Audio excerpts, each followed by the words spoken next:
नमस्कार, स्वागत है आप सभी का डीडी न्यूज के इस खास बुलेटिन एक्सप्रेस 100 में, जहां हम आपके लिए लेकर आते हैं राजनीति, मनोरंजन, देश दुनिया, खेल और व्यापार जगत की सभी बड़ी खबरों को एक्सप्रेस यानी फटाफट अंदाज में। मैं हूं आपके साथ संध्या शर्मा। तो देखिए खबरें तेज रफ्तार से। दिल्ली सेवा विधेयक आज राज्यसभा में होगा पेश। लोकसभा में पहले ही पारित हो चुका है दिल्ली सेवा विधेयक।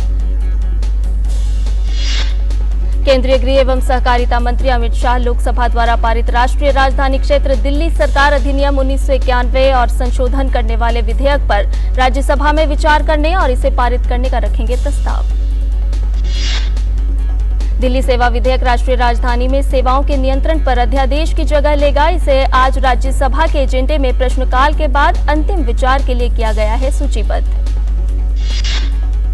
भाजपा ने दोनों सदनों में अपने सांसदों को व्हिप जारी कर सदन में उपस्थित रहने को कहा है। लोकसभा के लिए आज से 11 अगस्त तक के लिए भाजपा ने अपने पार्टी सांसदों को व्हिप किया हुआ है जारी।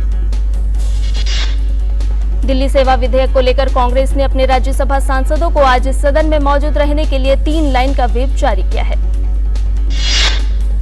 वहीं आम आदमी पार्टी ने भी अपने राज्यसभा सांसदों के लिए आज और कल के लिए व्हिप जारी किया है।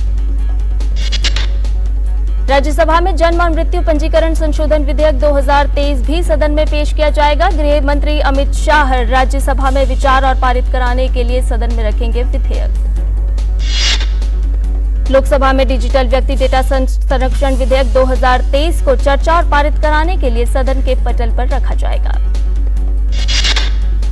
वहीं लोकसभा में राष्ट्रीय अनुसंधान फाउंडेशन विधेयक 2023, फार्मेसी संशोधन विधेयक 2023 और मध्यस्थता विधेयक 2023 पर भी चर्चा प्रस्तावित है। प्रधानमंत्री नरेंद्र मोदी आज नई दिल्ली के प्रगति मैदान में स्थित भारत मंडपम में आयोजित 9वें राष्ट्रीय हथकरघा दिवस समारोह में होंगे शामिल। पीएम मोदी भारतीय वस्त्र और शिल्प कोष का ई पोर्टल भी करेंगे लॉन्च। कार्यक्रम में 3000 से अधिक हथकरघा और खादी बुनकर लेंगे हिस्सा। कलात्मकता और शिल्प कौशल की समृद्ध परंपरा को जीवित रखने और शिल्पकारों को प्रोत्साहन देने के लिए सरकार ने राष्ट्रीय हथकरघा दिवस 7 अगस्त 2015 से मनाना शुरू किया था। राष्ट्रपति द्रौपदी मुर्मू पुडुचेरी दौरे पर आज कैंसर के इलाज में इस्तेमाल होने वाले लीनियर एक्सेलेटर का Jawaharlal institute of post graduate medical education and research में करेंगे उद्घाटन। राष्ट्रपति विलियानूर में 50 बिस्तरों वाले अस्पताल का वर्चुअल उद्घाटन करने के साथ साथ प्रसिद्ध अरबिंदो आश्रम और ऑरोविले मित्र मंदिर में होने वाले कार्यक्रमों में भाग लेंगी। भारत और ब्रिटेन के बीच मुक्त व्यापार समझौते पर 12वें दौरे की वार्ता आज से होगी शुरू। लंदन में जुलाई में हुई थी 11वें दौरे की वार्ता। भारत और ब्रिटेन के बीच मुक्त व्यापार समझौते पर 11वें दौर की वार्ता में प्रस्तावित मुक्त व्यापार समझौते के कुल 26 अध्यायों में से 19 पर हुई थी बातचीत। मणिपुर में केपीए ने सरकार से समर्थन वापस लिया। 60 सदस्यों वाली विधानसभा में पार्टी के 2 विधायक बहुमत पर असर नहीं। मणिपुर में 2 महिलाओं के साथ बदसलूकी के वीडियो के मामले में सुप्रीम कोर्ट आज फिर सुनवाई करेगा। इससे पहले कोर्ट ने मणिपुर सरकार से विस्तृत हलफनामा मांगा था। सुप्रीम कोर्ट ने मणिपुर के डीजीपी को आज दोपहर 2 बजे कोर्ट में व्यक्तिगत रूप से पेश होने का भी आदेश दिया था। टेरर फंडिंग मामले में यासिन मलिक को वर्चुअली पेश करने की याचिका पर आज हाईकोर्ट में होगी सुनवाई। उच्च न्यायालय ने 29 मई को मलिक के 9 अगस्त को पेश करने के लिए वारंट जारी किया था। वाराणसी में ज्ञानवापी के एएसआई सर्वे का आज 5वां दिन। सर्वे सुबह 10 बजे से शुरू होकर शाम 5 बजे तक चलेगा। उच्चतम न्यायालय हल्द्वानी में अतिक्रमण हटाने के उत्तराखंड उच्च न्यायालय के आदेश के खिलाफ याचिकाओं पर आज सुनवाई करेगा। राजस्थान के भिलवाड़ा जिले के कोटड़ी थाना क्षेत्र के गांव में बीती 3 अगस्त को एक नाबालिग से गैंगरेप के बाद कोयले के भट्टी में जलाने के मामले में भाजपा की 4 महिला सांसदों के दल ने घटनास्थल का दौरा किया। इस दौरान महिला सांसदों ने पीड़िता के परिजनों से भी मुलाकात की। भाजपा सांसदों की मुख्यमंत्री अशोक गहलोत से इस्तीफे की मांग। भाजपा सांसद 24 घंटे में पार्टी अध्यक्ष जेपी नड्डा को सौंप देगी रिपोर्ट। केंद्रीय सूचना एवं प्रसारण मंत्री अनुराग सिंह ठाकुर ने कांग्रेस पार्टी और विपक्ष गठबंधन पर हमला बोला। ट्विटर पर न्यूज वेबसाइट न्यूज क्लिक को लेकर न्यूयॉर्क टाइम्स में छपी खबर का स्क्रीनशॉट साझा करते हुए लिखा कि यहाँ की द न्यूयॉर्क टाइम्स जैसे अखबार भी अब स्वीकार कर रहे हैं कि नेविल रॉय सिंघम और उनका न्यूज क्लिक चीन की कम्युनिस्ट पार्टी के खतरनाक उपकरण है। यूपी विधानसभा का मानसून सत्र आज से होगा शुरू। विपक्ष ने की राज्य सरकार को घेरने की तैयारी। केरल विधानसभा का मानसून सत्र आज से होगा शुरू। सत्र के दौरान स्वास्थ्य कर्मियों पर अत्याचार निवारण संशोधन विधेयक सहित कई महत्वपूर्ण विधेयकों पर होगी चर्चा। चंद्रमा के और करीब पहुंचा चंद्रयान 3। चंद्रमा की कक्षा में प्रवेश के दौरान भेजी शानदार तस्वीरें। इसरो ने जारी किया वीडियो। आगामी 23 अगस्त को चंद्रमा की सतह पर विक्रम लैंडर की सॉफ्ट लैंडिंग संभव। प्रधानमंत्री नरेंद्र मोदी आज सुबह 10:30 बजे वीडियो कॉन्फ्रेंसिंग के माध्यम से हरियाणा के क्षेत्रीय पंचायती राज परिषद को करेंगे संबोधित। ग्रामीण क्षेत्रों के तेजी से विकास सुनिश्चित करने और पंचायती राज संस्थानों को मजबूत करने के लक्ष्य को प्राप्त करने के लिए हरियाणा सरकार ने ग्रामीण क्षेत्रों में विकास कार्यों की प्रक्रिया के संबंध में बेहतर काम किया है। जम्मू कश्मीर के पुंछ जिले में सुरक्षा बलों ने आज तड़के घुसपैठ की कोशिश नाकाम की। सेना ने एक आतंकी को मार गिराया। पुंछ में हुई मुठभेड़ में सुरक्षा बलों ने एक आतंकी को मार गिराया। एक अन्य घुसपैठियों को पिंटू नाला के पास देखा गया। इस इलाके में सेना का तलाशी अभियान जारी है। बिहार में आज से 2 महीने तक चलने वाली G20 देशों की कला प्रदर्शनी का शुभारंभ बिहार संग्रहालय पटना में होगा। इसमें भारत के अलावा 28 सदस्य देशों के कलाकार भाग ले रहे हैं। मौसम विभाग ने अगले 5 दिनों में यूपी, उत्तराखंड, बिहार, पश्चिम बंगाल और सिक्किम में भारी से बहुत भारी बारिश की संभावना जताई है। पूर्वोत्तर राज्यों के लिए भी जारी किया गया ऑरेंज अलर्ट। हिमाचल प्रदेश की राजधानी शिमला में बारिश का कहर थमने का नाम नहीं ले रहा है, जिसकी वजह से जिले के रामपुर उपमंडल के किन्नू क्षेत्र को कल भूस्खलन का सामना करना पड़ा। जानमाल का कोई नुकसान नहीं हुआ है। आंध्र प्रदेश के मुख्यमंत्री वाईएस जगनमोहन रेड्डी राहत उपायों की समीक्षा के लिए गोदावरी डेल्टा के बाढ़ प्रभावित क्षेत्रों का करेंगे दौरा। सीजेआई की अगुवाई वाली सुप्रीम कोर्ट की बेंच आज गो फर्स्ट की अपील पर करेगी सुनवाई। गो फर्स्ट के आरपी ने दिल्ली उच्च न्यायालय की खंडपीठ के आदेश के खिलाफ अपील दायर की थी। बिहार में जाति आधारित गणना की वैधता को बरकरार रखने के पटना हाईकोर्ट के फैसले को चुनौती देने संबंधी याचिका पर सुप्रीम कोर्ट आज सुनवाई करेगा। आज से मिशन इंद्रधनुष 5.0 हो रहा है शुरू। टीकाकरण का रिकॉर्ड होगा डिजिटलाइज्ड। यूविन पोर्टल पर टीकाकरण के पश्चात मिलेगा प्रमाण पत्र। मिशन इंद्रधनुष 3 चरणों में चलाया जाएगा। पहला 7 अगस्त से 12 अगस्त, दूसरा 11 सितंबर से 16 सितंबर और तीसरा चरण 9 अक्टूबर से 14 अक्टूबर तक होगा। एनआईए ने प्रतिबंधित संगठन पीएफआई द्वारा शांति भंग करने और हिंसा फैलाने की साजिश से संबंधित मामले में पटना से एक और आरोपी को किया गिरफ्तार। इससे पहले इस मामले में 15 आरोपियों को गिरफ्तार किया जा चुका है। असम में बहुविवाह को समाप्त करने को लेकर गठित विशेष समिति ने अपनी रिपोर्ट सरकार को सौंप दी है। असम के मुख्यमंत्री हेमंत बिस्वा शर्मा ने यह जानकारी देते हुए बताया कि समिति ने अपनी रिपोर्ट में राज्य सरकार को यह कानून बनाने के लिए सक्षम पाया है। पश्चिम बंगाल में बीएसएफ ने एक व्यक्ति को बांग्लादेश से भारत करीब 1831 ग्राम सोने की तस्करी करते हुए पकड़ा। जब्त सोने का कुल कीमत अंतर्राष्ट्रीय बाजार में करीब करोड़ 10 लाख रुपए की आंकी गई है। जम्मू कश्मीर में कड़ी सुरक्षा व्यवस्था के बीच पहलगाम और बालताल के आधार शिविरों के आज तड़के भगवती नगर यात्री निवासी जम्मू में श्री अमरनाथ जी तीर्थ के लिए 500 से अधिक तीर्थयात्रियों का 35वां जत्था रवाना हुआ। सावन के पवित्र माह के 5वां सोमवार पर सुबह से ही दिल्ली के गौरी शंकर मंदिर में भक्तों की कतार लगी है। उज्जैन के महाकाल मंदिर में भी विशेष भस्म आरती की गई। माइक्रो स्मॉल और मीडियम इंटरप्राइजेस एमएसएमई को दिए जाने वाले लोन की ग्रोथ में सालाना आधार पर जून तिमाही में कमी देखने को मिली है। रिजर्व बैंक ऑफ इंडिया की ओर से जारी किए गए डाटा से जानकारी मिली है।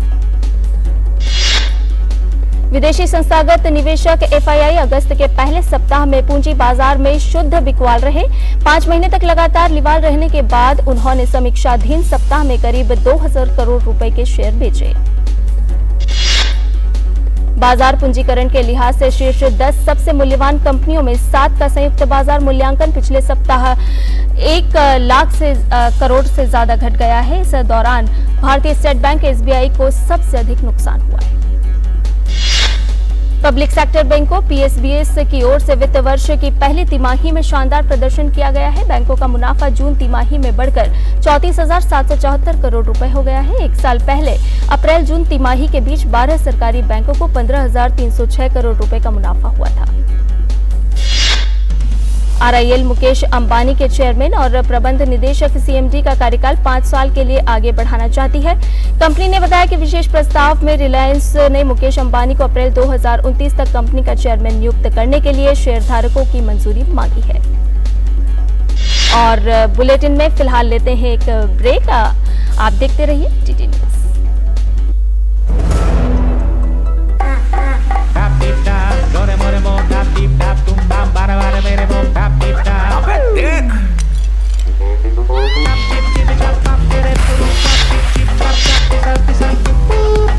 अरे बेटा बच के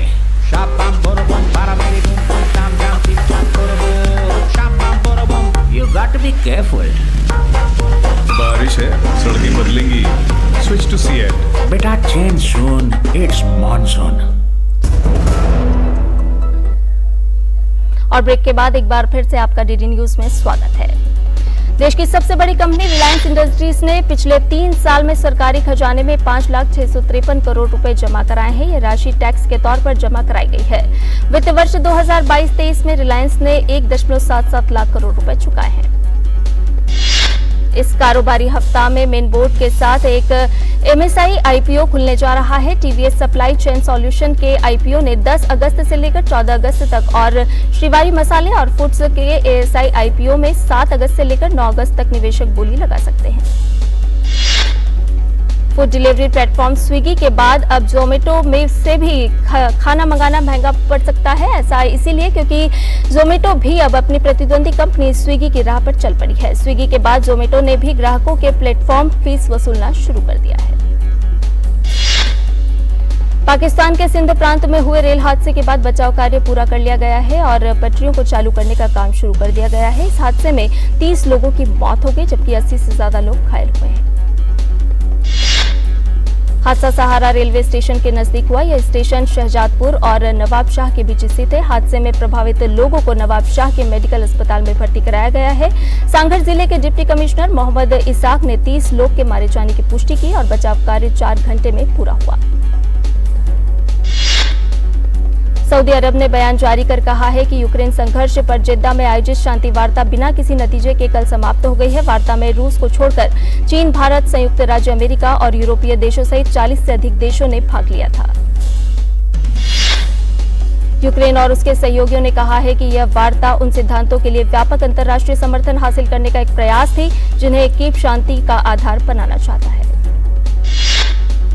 यूक्रेन के राष्ट्रपति व्लादिमीर जेलेंस्की ने कहा है कि पिछले सप्ताह रूस द्वारा दर्जनों हमलों के बावजूद यूक्रेन को अमेरिकी पैट्रियट और जर्मन IRIS-T रक्षा प्रणालियों के कारण सफलता मिल रही है।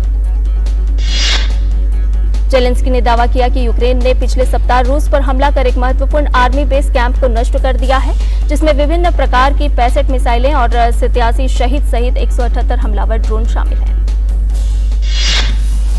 नाइजर ने अपने वायु क्षेत्र को अगली सूचना तक बंद कर दिया है। ये कदम तख्तापलट करने वाले नेताओं के अपदस्थ राष्ट्रपति को बहाल कराने की समय सीमा को खारिज करने के बाद उठाया। उन्होंने इस कदम को उठाने के पीछे पश्चिम अफ्रीकी क्षेत्रीय ब्लॉक से सैन्य हस्तक्षेप के खतरे को हवाला दिया। नाइजर के वायु क्षेत्र के बंद किए जाने के बाद एक भी विमान वायु क्षेत्र में दिखाई नहीं दिया। पश्चिम और मध्य अफ्रीका में 3 साल से 7वीं तख्तापलट में दुनिया ने सबसे गरीबों में से एक साहिल क्षेत्र को हिलाकर रख दिया है। नाइजर की राजधानी नियामी के स्टेडियम में तख्तापलट नेताओं के समर्थन में हजारों समर्थक जुटे। ये सभी समर्थक पश्चिमी अफ्रीका के क्षेत्रीय गुट के सैन्य हस्तक्षेप की धमकी के बावजूद भी निडर दिए। सेना के नेतृत्व वाले प्रशासन के एक प्रतिनिधि द्वारा स्टेडियम में खचाखच भरी भीड़ के सामने पढ़े गए भाषण के हर वाक्य को तालियों से समर्थन मिला, जिन्होंने सत्ता में बने रहने के लिए जूटा के दृढ़ संकल्प पर जोर दिया। इस बीच नियामी की सड़कों पर भी छिटपुट समर्थन प्रदर्शन जारी रहे। मोरक्को के अजीवल प्रांत के बस दुर्घटना में 24 लोगों की मौत हो गई। दुर्घटना उस वक्त हुई जब एक मिनी बस गोरखपुर के छोटे से शहर डेमरेट में साप्ताहिक बाजार के रास्ते में एक मोड़ पर पलट गई। दुर्घटना के बाद बचाव अभियान तुरंत शुरू किया गया। इटली के जंगलों में लगी भीषण आग फैलती जा रही है। सार्डिनिया इलाके में जंगल में लगी भीषण आग को बुझाने पर काबू पाने में दमकल कर्मियों ने सफलता पाई है। साथ ही उन्होंने इस इलाके में 600 लोगों को सुरक्षित बाहर निकाला है। दमकल कर्मियों ने कैगलियार के जंगल में लगी इस आग पर काबू पाने की कोशिश की और इसके लिए समुद्र से पानी लाने के अलावा हर संभव कोशिश की। दमकल कर्मियों ने पोसाडा की सड़कों के किनारे भी जंगल में लगी आग पर भी काबू पाने की कोशिश की। इस अग्निशामकों ने अपनी जान की परवाह किए बिना लोगों को सुरक्षित निकालने का काम किया। ब्राजील के पर्यावरण कार्यकर्ताओं ने ब्राजील की सरकारी तेल कंपनी पेट्रोब्रास द्वारा अमेजन नदी के मुहाने पर तेल निकालने की योजना के खिलाफ विरोध प्रदर्शन किया। परिस्थितिविदों का दावा है कि वे ब्राजीलियाई अमेजन में भूकंपीय अन्वेषण और तेल परियोजनाओं के बारे में चिंतित हैं। ब्राजील में कन्वेंशन सेंटर के बाहर 50 प्रदर्शनकारियों के समूह द्वारा रखे गए बैनर पर लिखा था तेल मुक्त अमेजन, जहां अमेजन देशों के राष्ट्राध्यक्ष इस सप्ताह मिलेंगे और वार्षावान की रक्षा के प्रयासों में शामिल होने पर चर्चा करेंगे। इटली में एक बड़ा हादसा हो गया। यहां के तट पर जहाज डूबने से 2 लोगों की मौत हो गई, वहीं दर्जन भर लापता हो गए हैं। ये जहाज ट्यूनीशिया के स्क्रैप्स बंदरगाह से रवाना हुए थे। इटली के तट रक्षक बल के लेपेडिस्मा के दक्षिण द्वीप से 57 लोगों को बचाया गया है और 2 शव भी बरामद किए गए हैं, जबकि 30 से अधिक लोग अब भी लापता हैं। इस बीच पिछले कुछ दिनों में 2000 से अधिक लोग लैम्पेडूसा पहुंचे। वेस्टइंडीज के खिलाफ दूसरे T20 मैच में भारत को 2 विकेट से हार का सामना करना पड़ा। रोमांचक मैच में मिली हार के साथ ही टीम इंडिया 5 मैच की सीरीज में 0-2 से पीछे हो गई है। इस मैच में भारत द्वारा दिए गए 153 रन के लक्ष्य को वेस्टइंडीज ने 8 विकेट खोकर 5 ओवर में हासिल कर लिया। वेस्टइंडीज के लिए निकोलस पूरन में 67 रन की पारी खेली। वहीं टॉस जीतकर पहले बल्लेबाजी करने उतरी टीम इंडिया की शुरुआत खराब रही। भारत ने निर्धारित 20 ओवर में 7 विकेट के नुकसान पर 152 रन बनाए। दूसरा मैच हारने के साथ ही सीरीज में भारतीय टीम की स्थिति करो या मरो की हो गई है। सीरीज जीतने के लिए भारत को बाकी तीनों मैच अपने नाम करने होंगे। आईसीसी क्रिकेट विश्व कप 2023 में हिस्सा लेने के लिए पाकिस्तान क्रिकेट टीम भारत का दौरा करेगी। पाकिस्तान विदेश मंत्रालय ने विश्व कप के लिए पाकिस्तानी टीम के भारतीय दौरे की पुष्टि की है। पाकिस्तान के विदेश मंत्रालय ने अपने प्रेस विज्ञप्ति में कहा है कि खेल को राजनीति से नहीं जोड़ना चाहिए, इसलिए हमने टीम को भारत भेजने का निर्णय लिया है। एशियन चैंपियंस ट्रॉफी हॉकी प्रतियोगिता के अपने तीसरे मुकाबले में रविवार को भारत ने मलेशिया को 5-0 से हरा दिया। इस जीत के साथ ही भारत ने प्रतियोगिता में अपनी दूसरी जीत हासिल की। भारतीय टीम ने पहला गोल खेल के पहले क्वार्टर में किया, जिसे कार्ति सेल्वम ने अंजाम दिया। इसके बाद भारतीय टीम के तेवर और तीखे होते गए और टीम ने 4 गोल और दाग मुकाबले को 5-0 से अपने नाम कर लिया। भारतीय team Asian champions trophy hockey प्रतियोगिता में अपने चौथे मुकाबले में आज शाम दक्षिण कोरिया से भिड़ेगी। एशियन चैंपियंस ट्रॉफी में ही खेले गए जापान और पाकिस्तान के बीच मुकाबला 3-3 से बराबरी पर छूटा। बर्लिन में आयोजित विश्व तीरंदाजी चैंपियनशिप में भारतीय खिलाड़ियों का शानदार प्रदर्शन देखने को मिला। भारत की 17 वर्षीय अदिति गोपीचंद स्वामी ने इतिहास रचते हुए स्वर्ण पदक जीता। अदिति स्वामी ने व्यक्तिगत कंपाउंड वर्ग में स्वर्ण पदक अपने नाम किया। वहीं भारत की ज्योति सुरेखा वेनाम ने व्यक्तिगत कंपाउंड वर्ग में कांस्य पदक जीतने में सफलता पाई।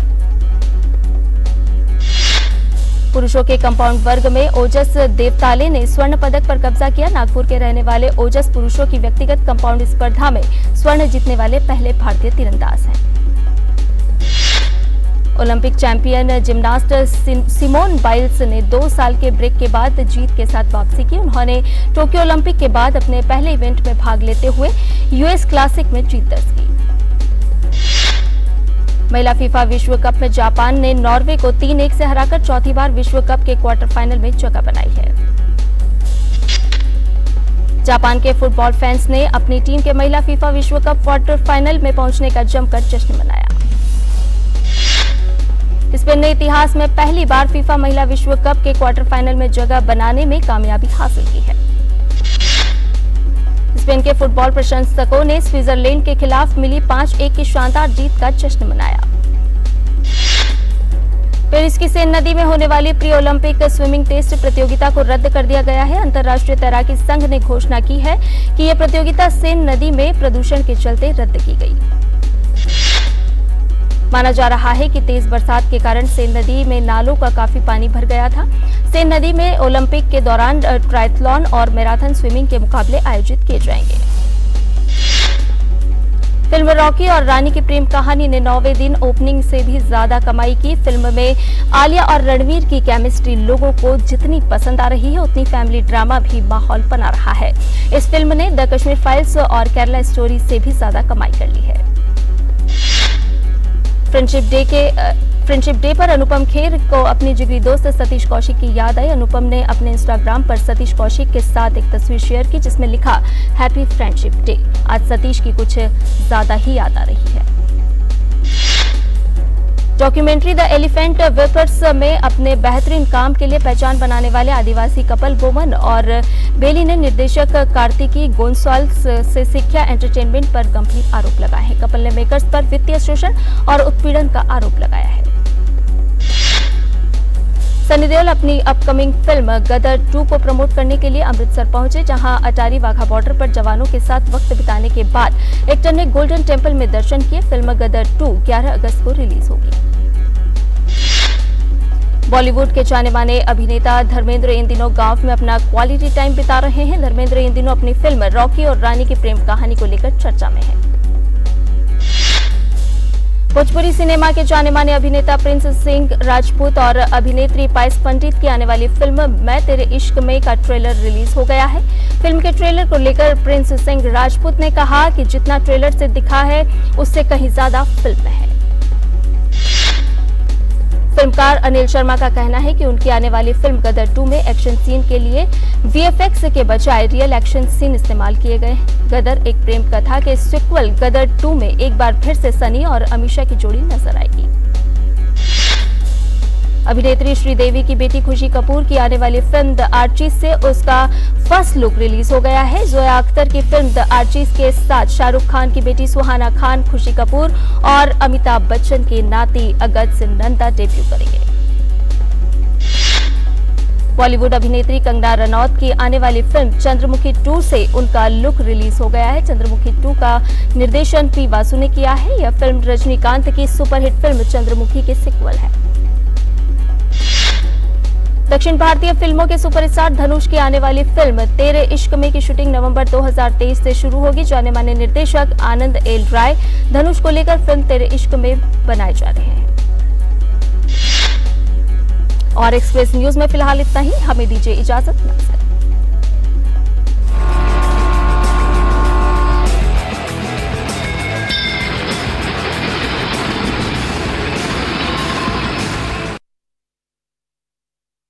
मिस्टर मदन लाल धिंगा।